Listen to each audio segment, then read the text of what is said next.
Meet Amara, a 28-year-old woman whose life had become a constant echo of one question. When will you marry? Her parents asked it. Her neighbors whispered it. Even her co-workers teased her. But nowhere was the pressure heavier than in her own family. Amara came from a proud but modest background. Her father had worked hard to send her to school. Her mother had sacrificed to keep the home. And they believed their daughter's success would not be complete until she stood beside a husband.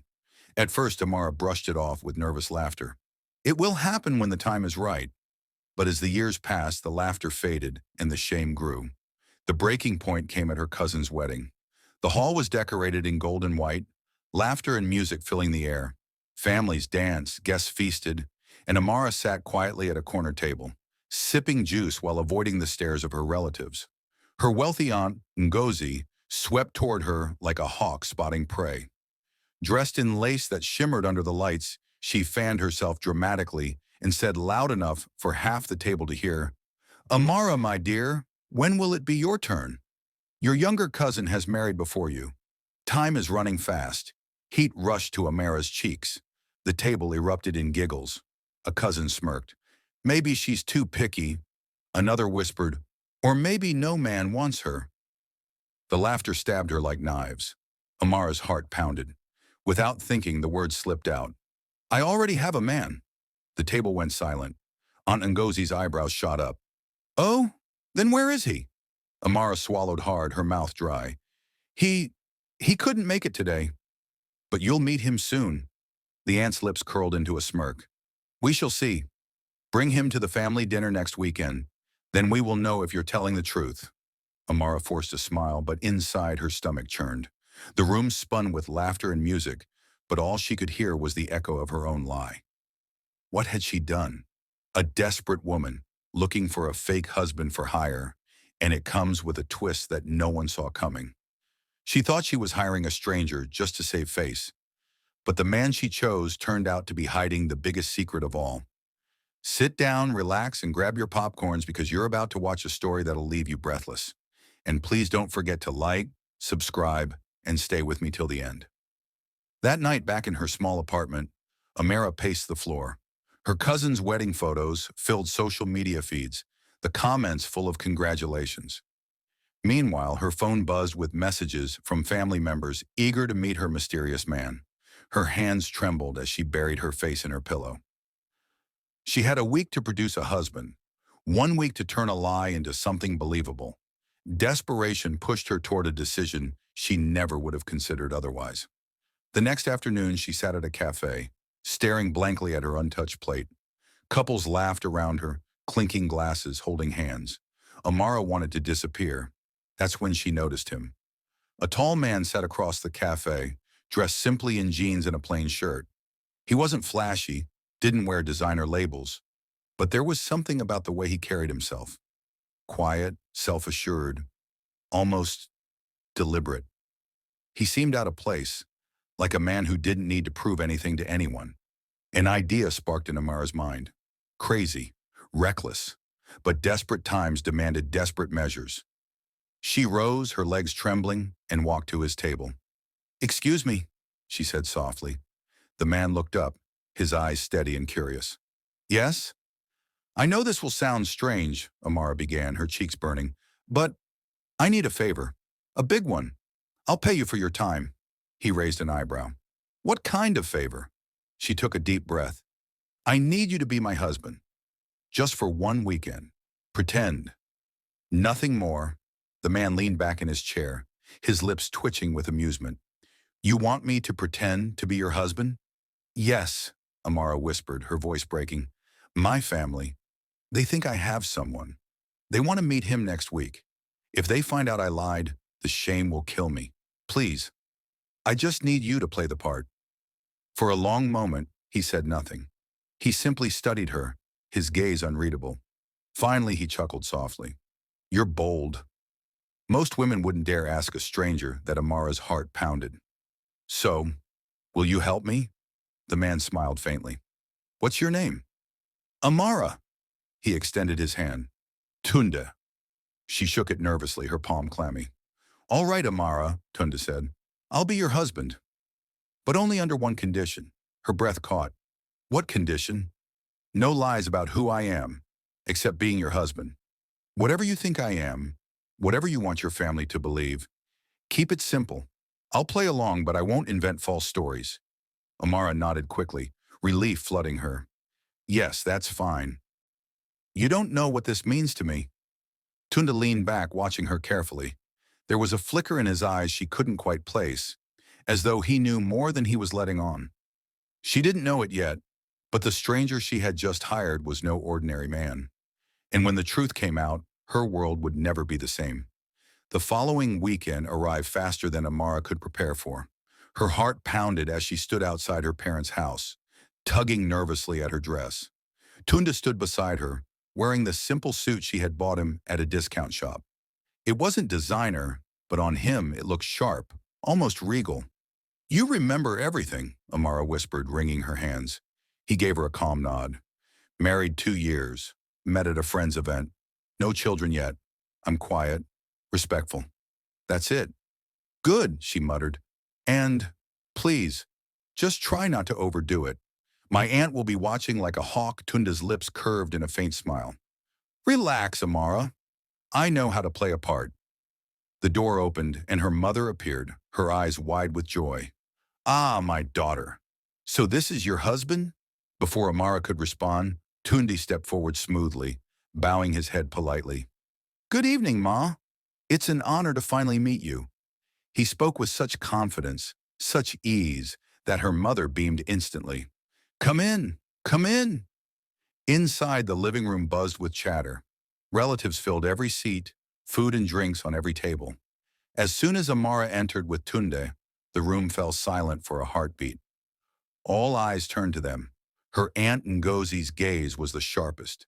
She leaned back in her chair, folding her arms with a smirk. So, the mysterious husband finally appears. Amara's throat tightened. She braced herself for disaster.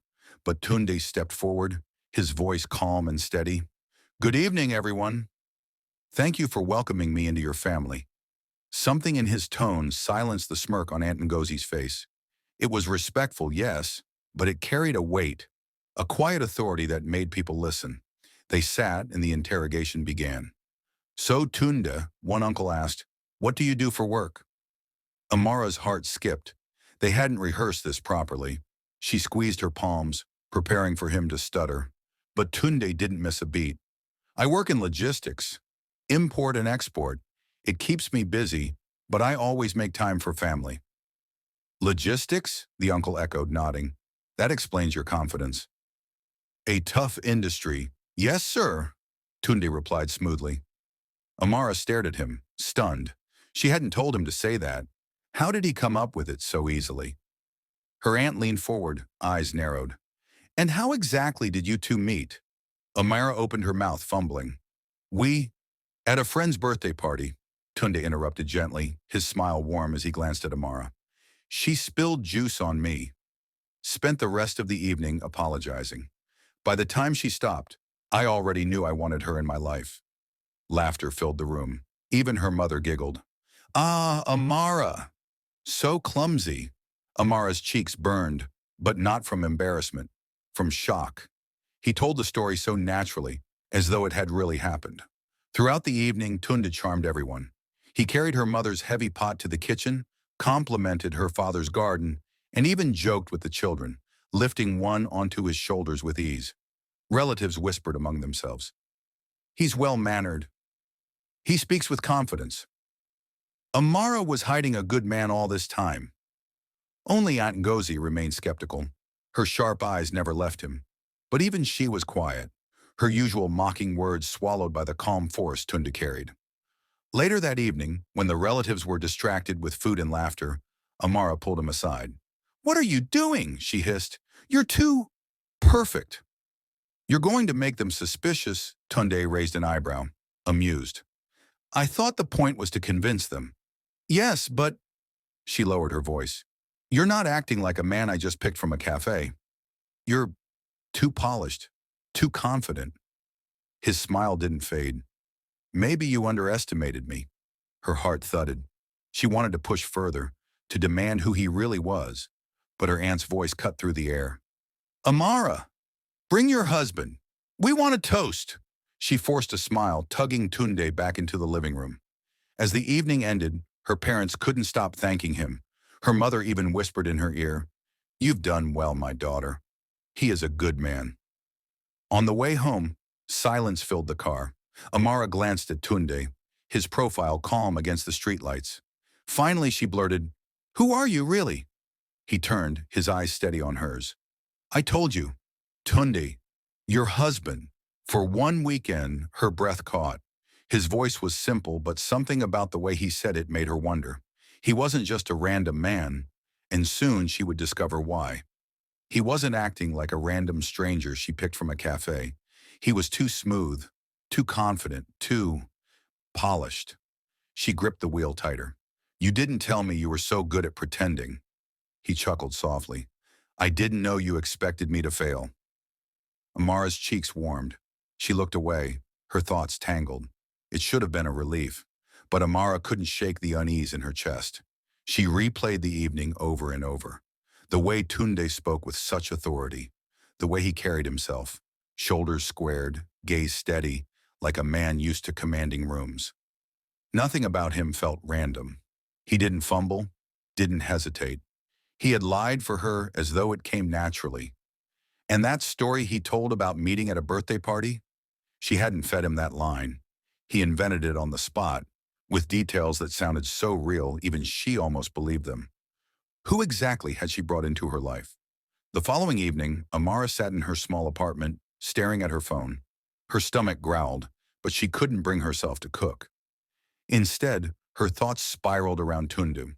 Her curiosity pushed her to call him. He answered on the second ring. "Amara," he said, his voice steady, almost amused, "checking up on your husband already?" She rolled her eyes, though he couldn't see it. "Don't joke. You were too good the other night, too smooth. Who are you really?" There was a pause, then a chuckle. "Does it matter?" "I played the part, didn't I?" Her chest tightened. "It matters to me." But before he could answer, she heard voices in the background. Male voices. Formal. "Yes, sir.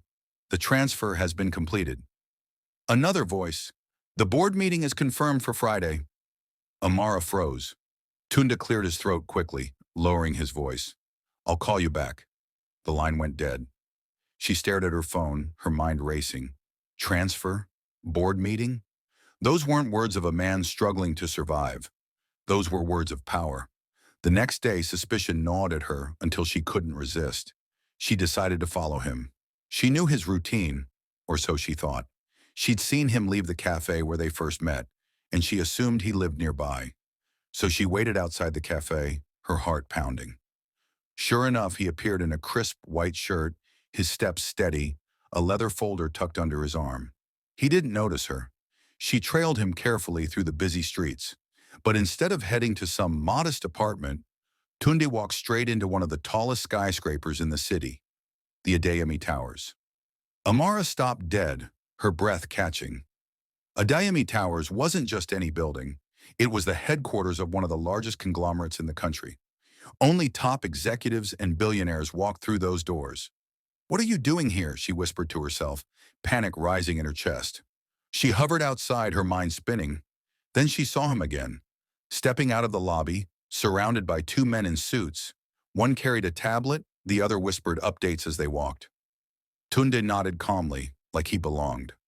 No, not like he belonged. Like he owned the place. Amara ducked behind a column, her pulse hammering. This was no random man. That evening, she confronted him. They met at a small roadside restaurant. Tunda looked relaxed, sipping palm wine, while Amara sat stiffly across from him, her eyes burning with questions. "You lied to me," she blurted. He raised an eyebrow. "About what?" "Don't play games, Tunde. I saw you today, at Adeyemi Towers. You walked in like you owned the place." For the first time, his smile faltered. She leaned forward, her voice shaking. "Who are you? Really? Because you're not some random man from a cafe? You talk like a leader. You move like a king. And now I find you at the headquarters of one of the biggest companies in the city. Who are you?" For a long moment, he said nothing. Then slowly, he leaned forward. His eyes locked on hers. Do you really want to know the truth, Amara? Her breath caught. She nodded. Tunde's lips curved into the faintest smile, but his eyes were unreadable. Not yet. Some truths come at the right time. Her frustration boiled. Why are you doing this to me? Why agree to be my husband if you have secrets? He set his glass down gently. Because Amara, for once in my life, someone looked at me and didn't see money. Didn't see power? You saw.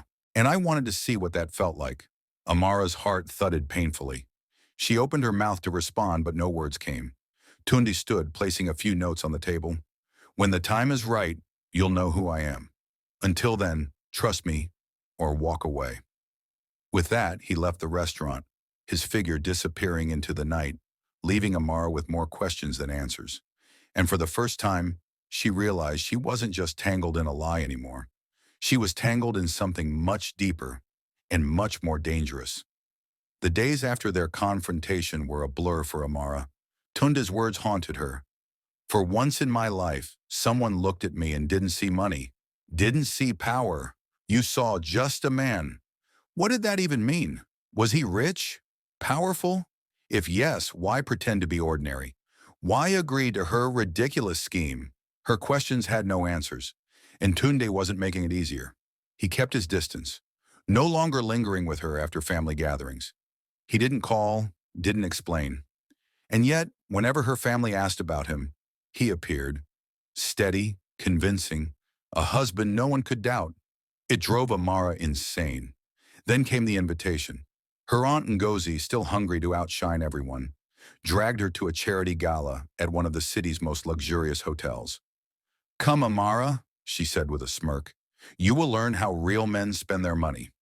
Amara wanted to refuse, but the thought of seeing Tundi again, of maybe cornering him into giving her answers, pushed her to go. The gala glittered with chandeliers, silk gowns, and the clinking of crystal glasses. Politicians, celebrities, business tycoons, all were present, their laughter loud, their jewelry brighter than the lights. Amara stuck close to her aunt, feeling small in her borrowed gown. She had no place among these people. She was simply the girl who hired a stranger to pretend to be her husband. But then, silence swept the hall. Heads turned, cameras flashed. A murmur rose like a wave. He had arrived, Tunda. Except he wasn't the Tunde she knew.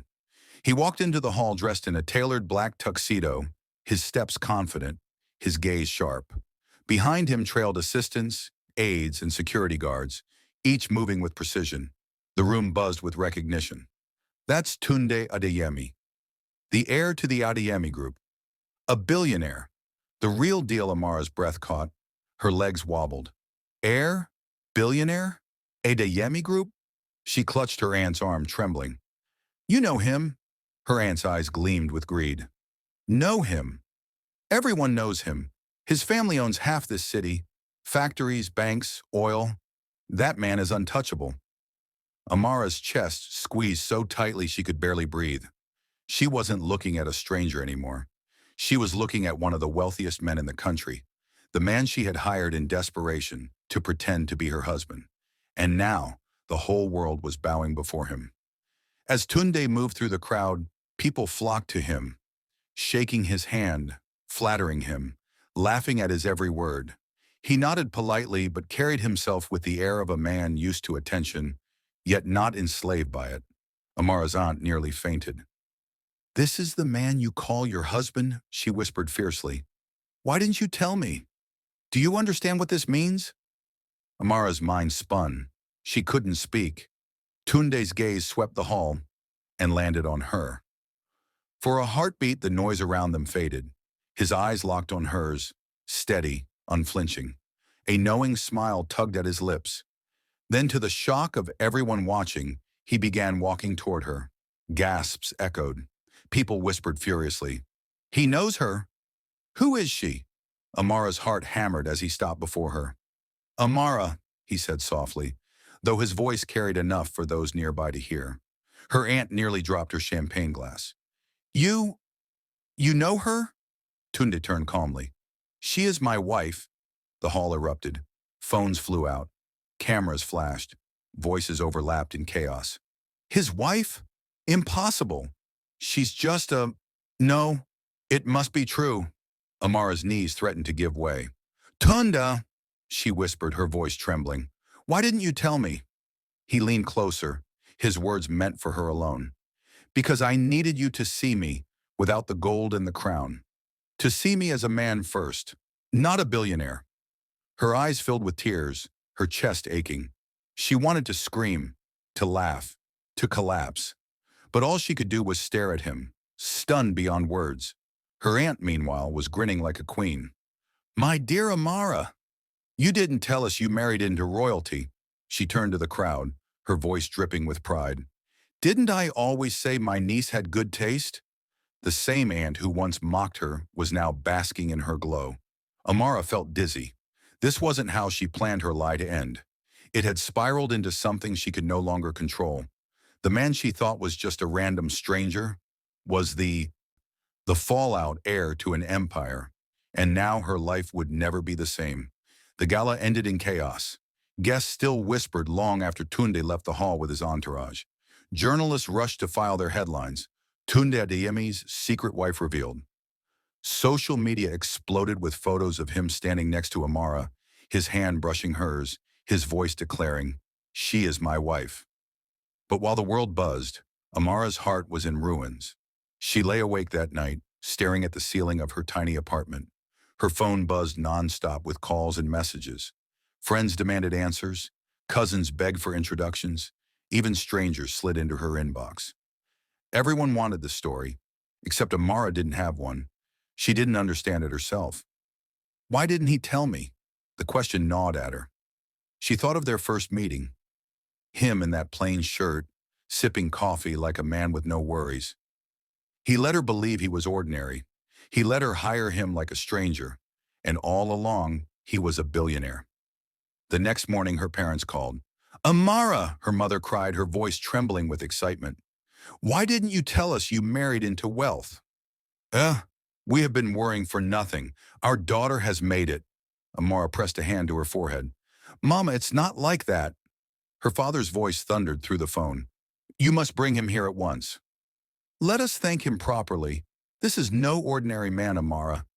Do you know what this means for our family? Amara bit her lip, tears stinging her eyes. Papa, please. I don't even know what it means for me. They didn't listen. Their voices were filled with joy, relief, pride, all the things Amara wished she felt. But she didn't feel pride. She felt betrayed. That evening, Tunde came to see her. He didn't bring bodyguards or flashy cars. Just himself, standing at her door in a simple shirt, the same way he had looked when she first met him. Amara, he said softly. She didn't move aside. Why? His brows furrowed. Why what? Why lie to me? Her voice cracked. Why let me hire you like a fool when all this time you were living in palaces? Tunde sighed, running a hand across his face. Because I needed someone to see me differently. Every woman I meet wants the billionaire, not the man. They see my bank account, not my heart. But you were desperate, yes, but you saw me as just a man. Do you know how rare that is? Amara's chest heaved. Do you know how humiliated I feel? My whole family thinks I married by choice, but it was a lie. You stood there and let me drown in it. He stepped closer, his voice low. It wasn't a lie to me. Every moment with you felt more real than anything in my world of business and wealth. You think I was pretending, Amara? I was finally free. Her eyes shimmered with tears, but she shook her head. I don't know if I can believe that. The pressure only worsened. Her aunt Ngozi arrived at her apartment the next day, her voice full of sugar and poison. Amara, my dear, you're a lucky girl. Do not waste this chance. Billionaires don't fall into people's laps every day. Secure him before another woman tries. Amara clenched her fists. It's not about money, her aunt scoffed. Don't be foolish. It's always about money. Even her parents, who once pushed her to marry anyone respectable, now changed their tune. Hold on to him, her father urged. He can change our family's destiny. But the more they pushed, the more Amara pulled back. She didn't want a destiny built on wealth she hadn't earned. She wanted love, truth, and she wasn't sure if Tunde had given her either. One evening, unable to bear the noise anymore, Amara called Tunde. "We need to stop this," she whispered. Silence crackled on the line. "Stop what?" "This fake marriage. The lies, the pressure. I can't do it anymore." His voice was quiet, almost pained. "Amara, listen." "No," she cut in. "You had every chance to tell me the truth, but you chose not to. You wanted me to see the man first. Fine. But now, I don't know which part of you is real. Was anything we shared real, Tunda?" There was a pause, then his answer came, steady and calm. "Yes, every second." Her breath hitched. For a moment she almost believed him, but fear drowned her hope. "I need time," she said softly. "Don't come here. Don't call. Let me think." And with that, she ended the call, tears spilling down her cheeks. For the first time since their paths crossed, Amara chose distance. But deep down, as she lay awake that night, clutching her pillow, she knew something had shifted forever. This was no longer about lies. It was about whether she had the courage to believe in a love that came wrapped in the most dangerous disguise of all, sincerity hidden beneath unimaginable wealth. And the choice she made next would change her life forever. Weeks passed.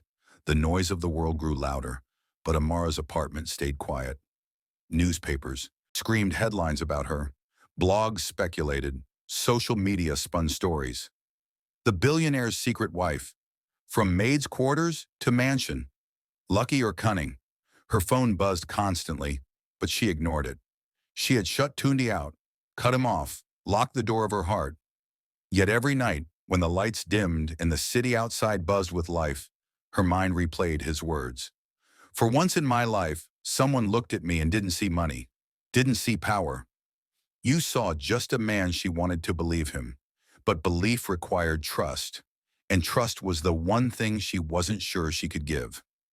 Then one evening, a knock echoed against her door. Amara froze. Slowly she opened it and gasped.